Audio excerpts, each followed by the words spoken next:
Welcome to Front Office Pros. Today, we're going to be talking about some IDP free agency winners for Dynasty Fantasy Football.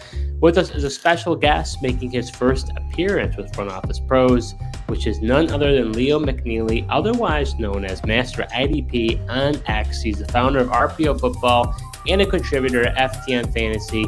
Leo, thanks so much for joining the show today. Yeah, thanks for having us. Great to catch up with you guys here and talk some IDP in the off season. Excited to get into it. Hike! So, Leo, why don't you start us off? We're going to each provide 3 winners. So, who is your winner that stuck out in your mind? Yeah, so it's just I'll start out with one first, but I'll give you a little kind of backstory, kind of what players I'm looking for. I mean, we're in March. I'm kind of looking for guys that I think I can go out and trade for in the off season that maybe their value is a little bit lower, instead of just saying, oh, who killed it in free agency, who might be a little bit undervalued, and who maybe found a good home in free agency. So a guy I'm going to start out with is Tyrell Dodson, that used to play for Buffalo, and he ended up going to the Seahawks this past off season. He signed a cheap 1-year, I think $4 million contract, so not too expensive. They're not showing a big investment in him, but I think, they cleared out the linebacker room there in Seattle. They got rid of Bobby Wagner. They got, I think they had, Jordan Brooks and Devin Bush. They cleared it all out. They brought in Jerome Baker, Tyrell Dodson. I think, Dodson hasn't had a full year of playing, but I like the upside that he really showed he could play at the second half of this past year. So, last year he finished around LB, after lower than LB 50. So nobody's investing heavily in him. So I think you can get him cheaper. And they have a new defensive coordinator, Mike McDonald. I could see him, even though Baker got paid more, I think Dodson may end up being the better player from a fantasy perspective. What do you guys think of that? So as a Bills fan, I am maybe more familiar with Tyrell Dodson than Joe is, and maybe other people. So when it comes to Dodson, I think he was a great, I guess I'll say, we were thankful to have him as far as our depth goes. From what I recall of him, the concern with him is that he's not that great in coverage, so they would take him out in third down. But I don't know if they really have that option because, like you said, Jordan Brooks is no longer there. Bobby Wagner is no longer there.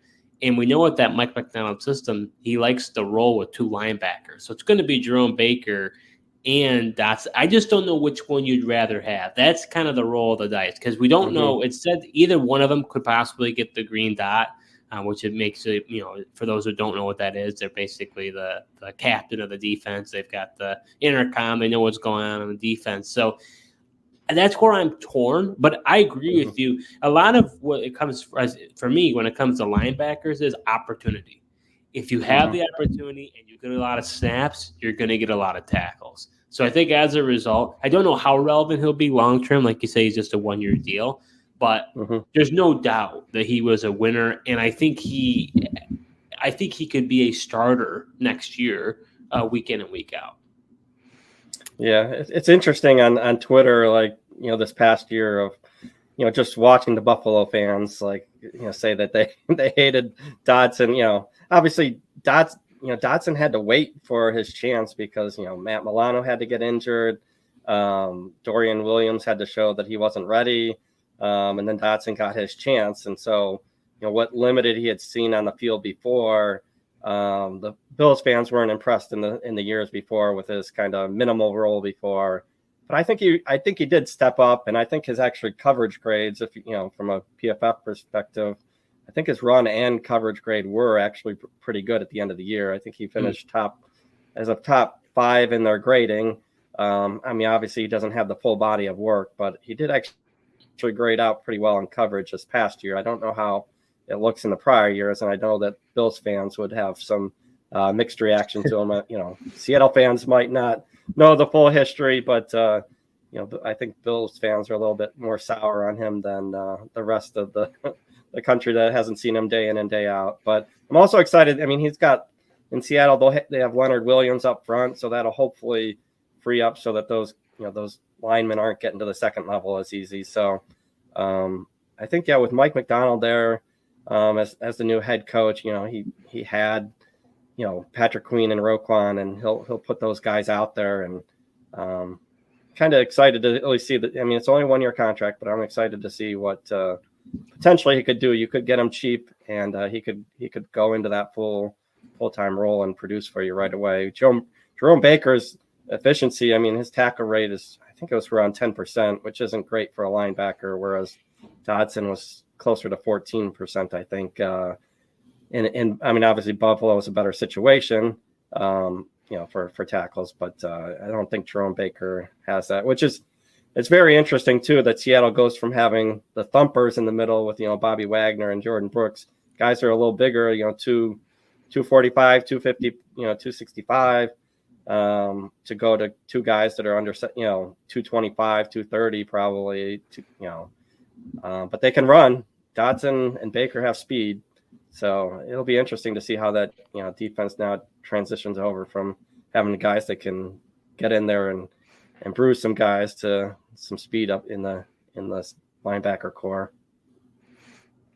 Yeah, I think Dotson is an interesting player. I think I would prefer him over Jerome Baker just because I feel like there's more potential and more a little bit of like unknown and untapped potential with him. Where Jerome Baker being more of a veteran player that's played a lot, we kind of know what we're going to get out of him. And, you mentioned his size. I feel like Baker plays bigger than what he really is. And I feel like, he's mainly downhill run stopper, where I think Dodson does give you that upside with pass coverage as well. So, Joe, who is your first IDP free agency winner? Yeah, I'm going to go with Dorrance Armstrong, formerly of the Dallas Cowboys, now on the Washington Commanders. And I just think I like his value coming up as he's going to get more playing time with the Cowboys. They had a rotational defense there, and he never exceeded 56% of his team's defensive snaps during the season. With the turnover that's going on in Washington, the players that they lost, Chase Young, Montez Sweat, even Casey Toohill goes over to the Bills. I really like the opportunity that Dorrance Armstrong's going to have with more playing time, and he gets to stick with Dan Quinn in Washington. Yeah, interesting. You saw both Dorrance Armstrong and Dante Fowler follow their previous defensive coordinator over to Washington. We'll see whether or not they bring anybody else in.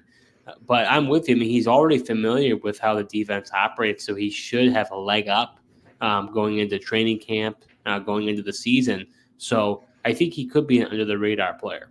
I think he's got the potential, like just with the, we talk about opportunity, Armstrong is going to walk, he's had to play in some rotations before.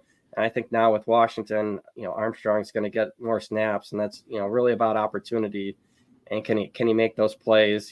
I think familiarity with the defense makes a huge difference. You see quite a few of these guys in free agent follow guys that they had been with before, but I think, getting those snaps and getting those opportunities, having Fowler on the opposite side, I think he can do pretty well in the opportunities. Probably somebody that not a lot of people are talking about, and not people are trading for him, but I think he might be able to step up this year. Honestly, you might be able to stash him depending on how deep your IDP leagues are. I don't even know if he'll be that rostered that high. I know you've been always a big Dorrance Armstrong fan, so I'm not too surprised by this one from you, Joe. Yeah, I mean, I had him as a stash on my team last year, so this only will increase it.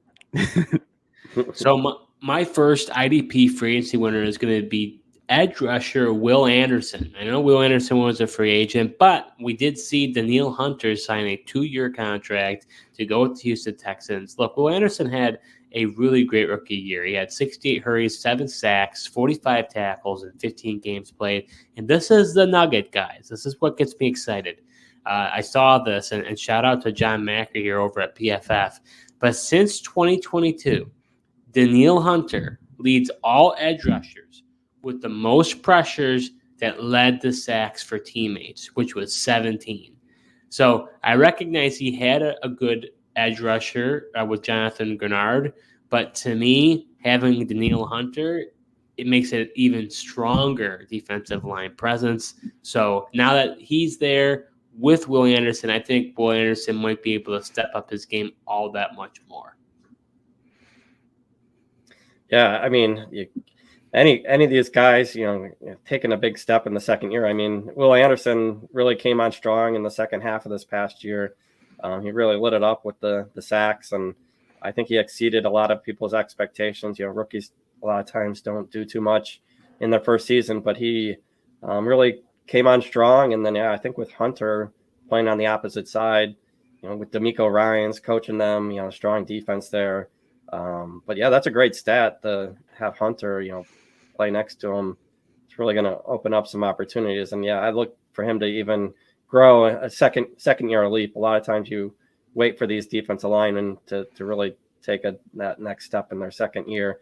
But I really was impressed with Will Anderson coming out of college. I was really liked his play in college, that he could get to the quarterback, but he also is a very strong tackler, even though he might not have the typical size that you would expect for a guy that could tackle, rack up a lot of tackles in the league.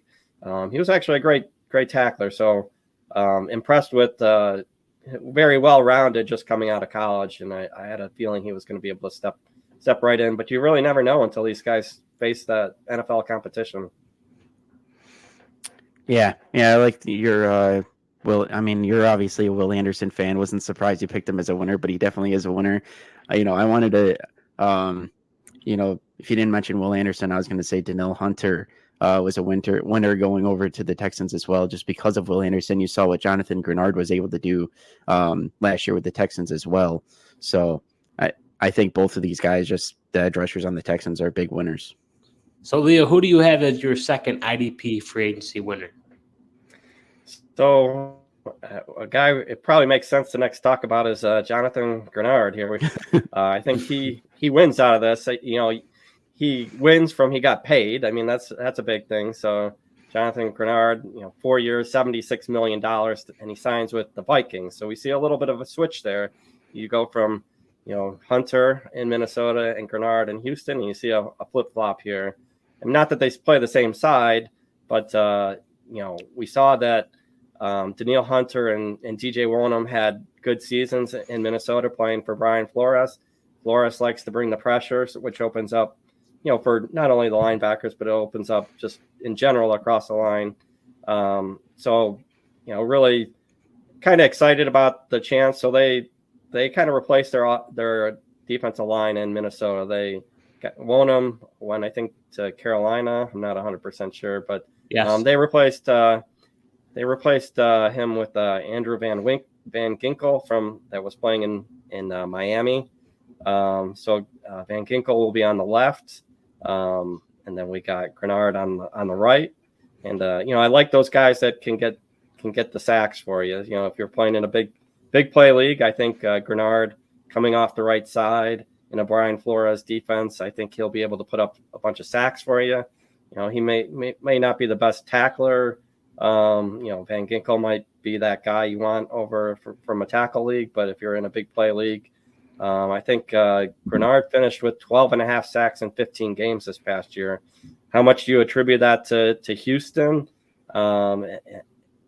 We'll see, but I think Minnesota has been prolific for those defensive ends as well.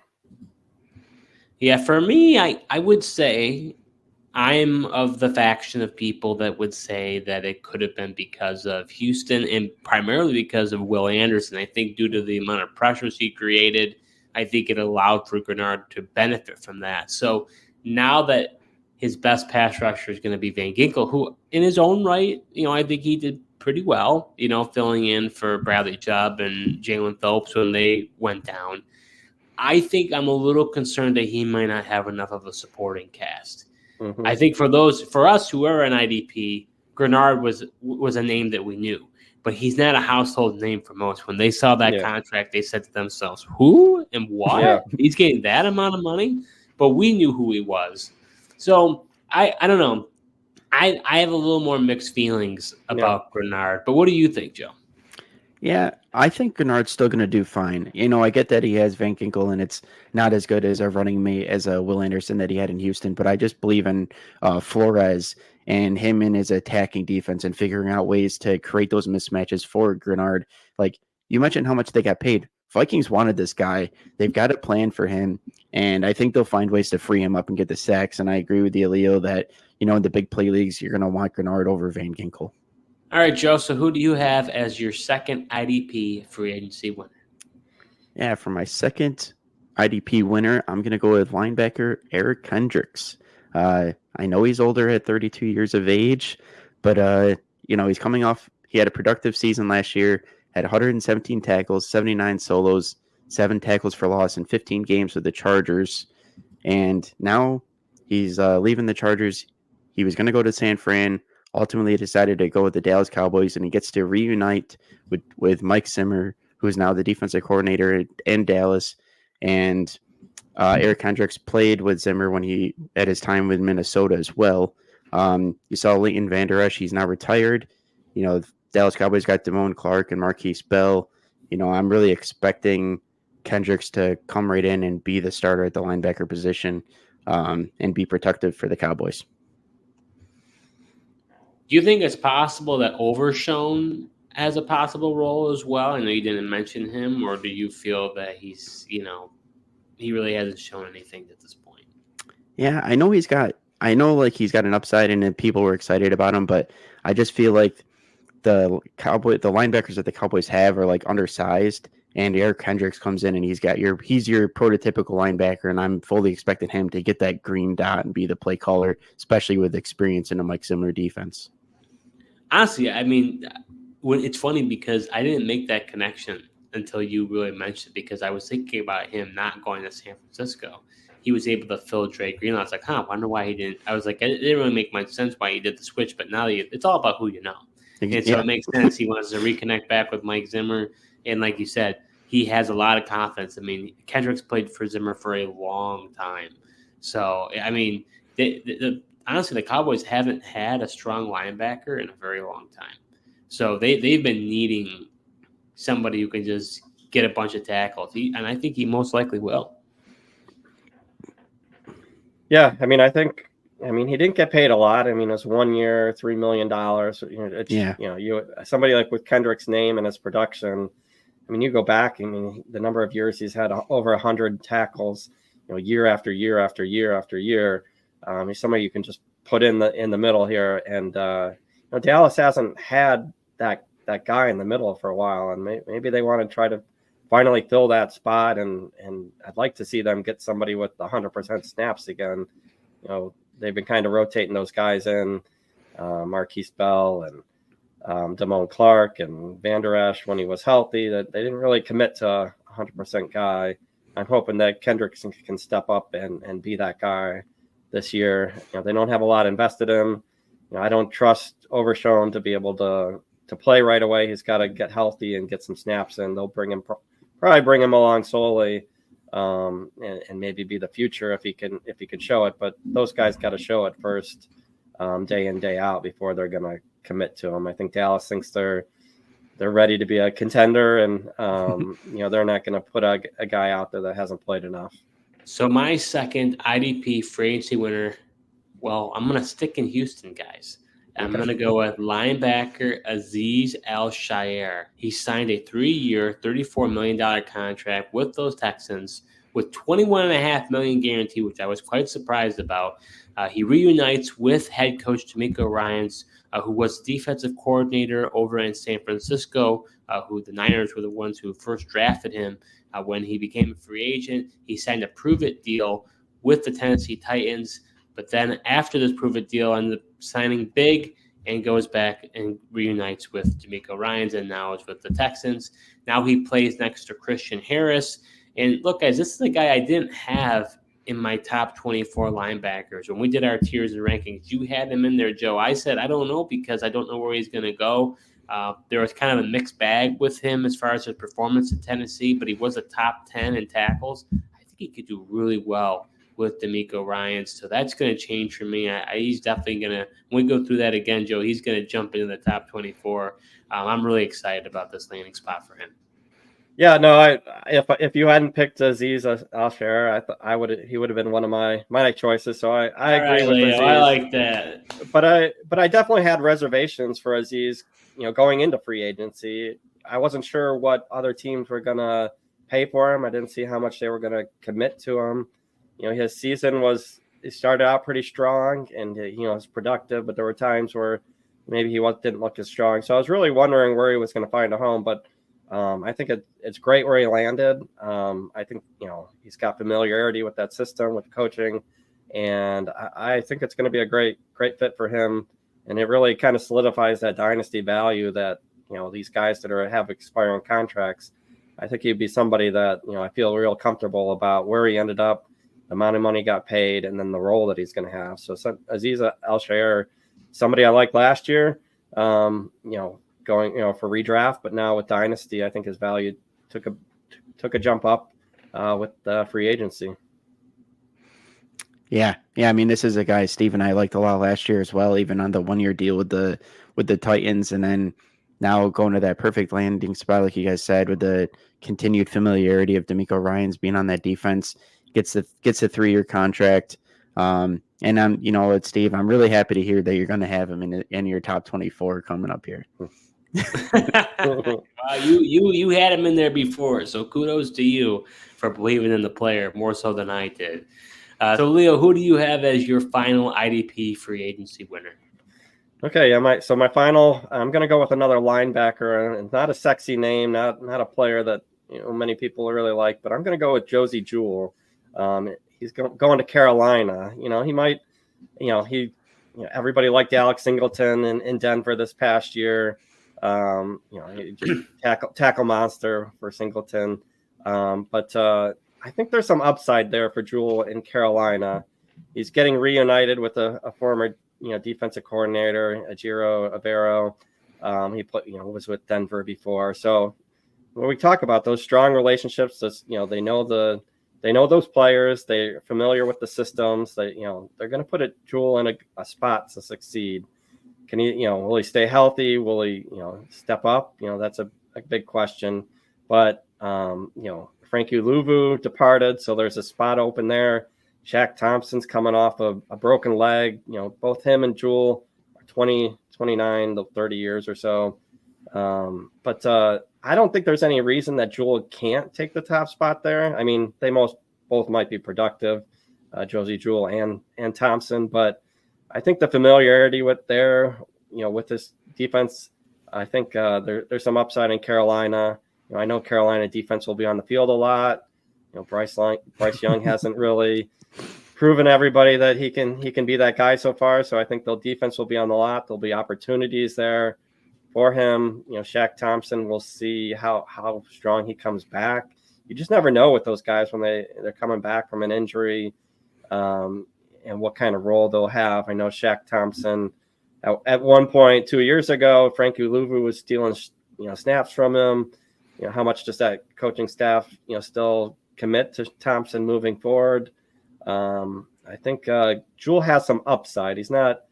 I think some people may have soured on him. I mean, he finished linebacker 39, and maybe a lot of that could be attributed to playing in Denver. But I still think there's some upside there that he could be the guy there. I'm looking for guys that people may be like, I'm done with Jewell, or like, he's getting old and doesn't have much left. He's not playing in Denver anymore. But I think Carolina could be a good opportunity. And then I think there's an opportunity that he could jump to the linebacker 1 there.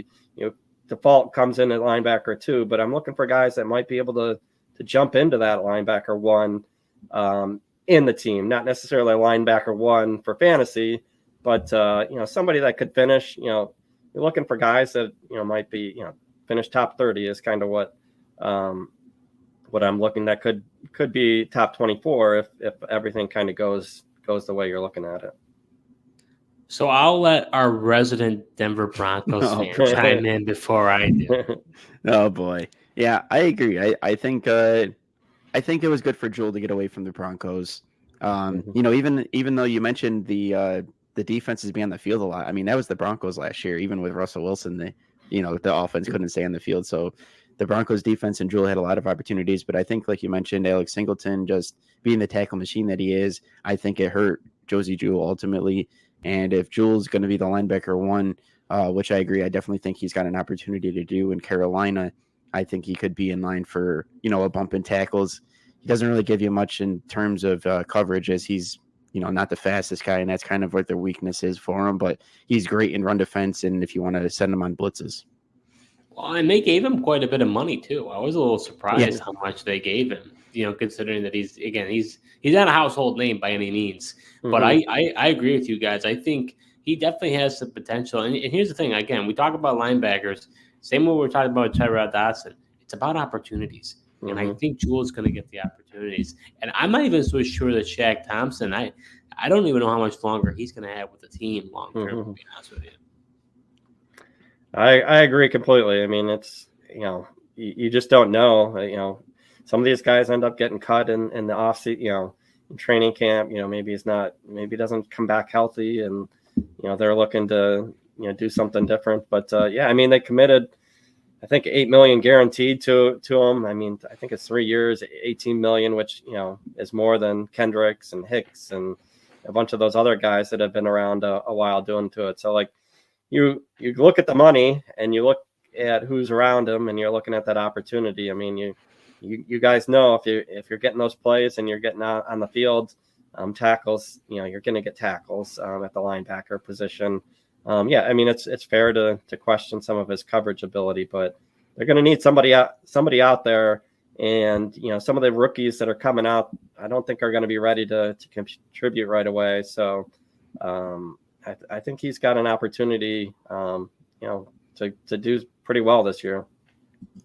So, Joe, who do you have as your final IDP free agency winner? Yeah, my final guy, we're talking about opportunities, and I'm going to go with safety Jeremy Chin, formerly of the Carolina Panthers there, and he's joining the Washington Commanders. A guy that just played 285 snaps last year.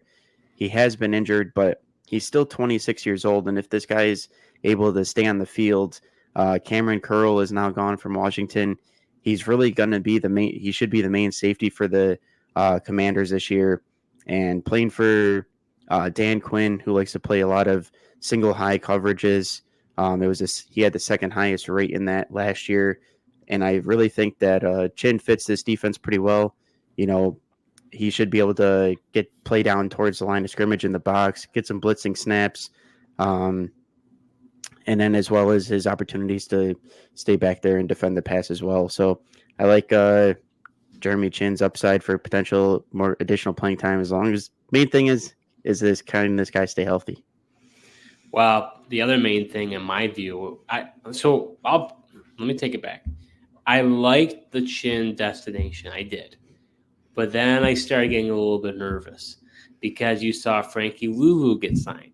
And then you saw Bobby Wagner get signed. So now you've got Wagner and Louvu in the middle. So it's like, how many tackles are going to be left then for Chin? Are they all going to be that high in tackles? So that to me is the only thing that's my concern. Leo, do you think is that a viable concern in your view? Yeah, no, I mean, it makes a big difference if you've got two studs in the middle that'll not miss a lot of tackles. They'll rack them up. But I mean, I think it's fair to say, if you're a single high safety and you're the guy in the box, you're still going to get plays and opportunities. And I feel like there's getting less and less of those box safeties. We're seeing a lot this past year. It's felt like there were a lot more two deep safety looks.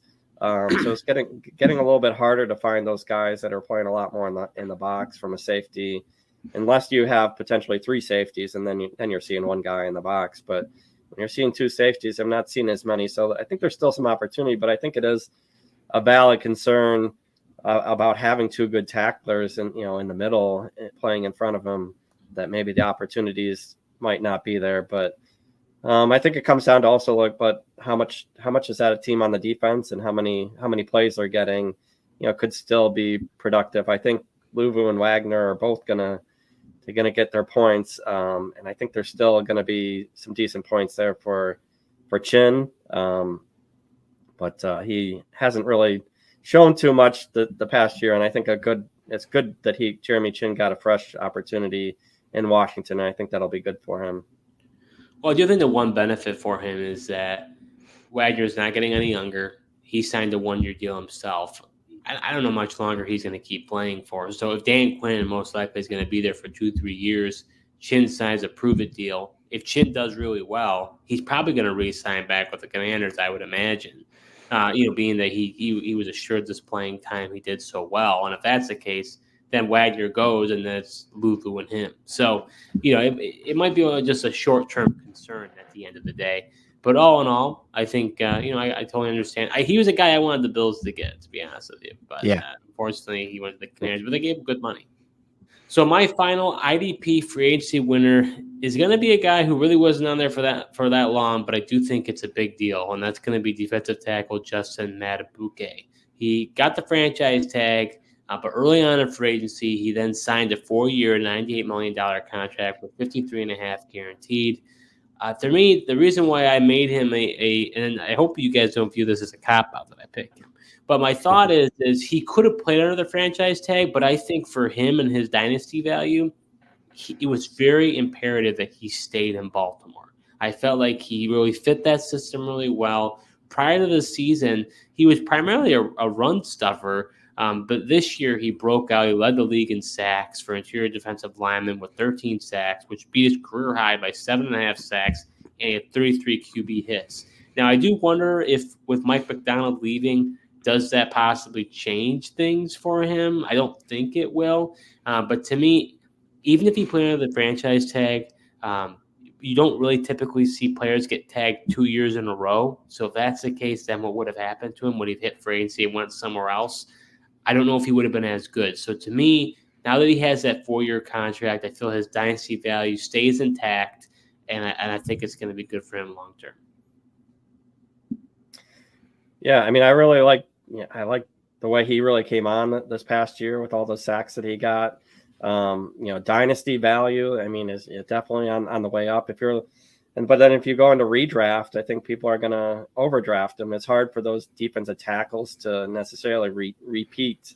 When you're D tackle number 1, it's hard for those guys to repeat up there and keep that going. There's going to be some regression, I guess, is what I'm getting at. But from a dynasty perspective, I mean, he's going up. He's been coming on strong, and I think it's great for him to stay in the same team with Baltimore. Yeah, the coaching staff will change, but they've been changing defensive coordinators in Baltimore for years, and they just keep running out the same way. So I'm not too worried about that. I think he'll keep coming on strong from a dynasty perspective, especially if you're playing in a D tackle required league. I probably wouldn't get too excited about Madubuike in just a D line league. But in a D tackle required league, and especially at a big play league, I'd be grabbing him wherever I could. I mean, there's probably still a few people that don't know about him, and you might be able to get him pretty cheap. But I don't think it's too much longer before everybody knows his name. Yeah, I don't think it's too much longer, and I agree with you, Steve. I love the fact that he's staying in Baltimore. 13 sacks, that's going to be a hard number for him to get again, but for the big plays and getting that sack upside from a defensive tackle is absolutely huge. And, I agree. I think even though Mike Macdonald leaves, that Baltimore Ravens system is what it is, and I think it'll just stay the same, and Madubuike should be able to, once again, benefit from it. So that does it for our episode on IDP for agency winners. Leo, thanks so much for joining the show today. Where can others find your great work?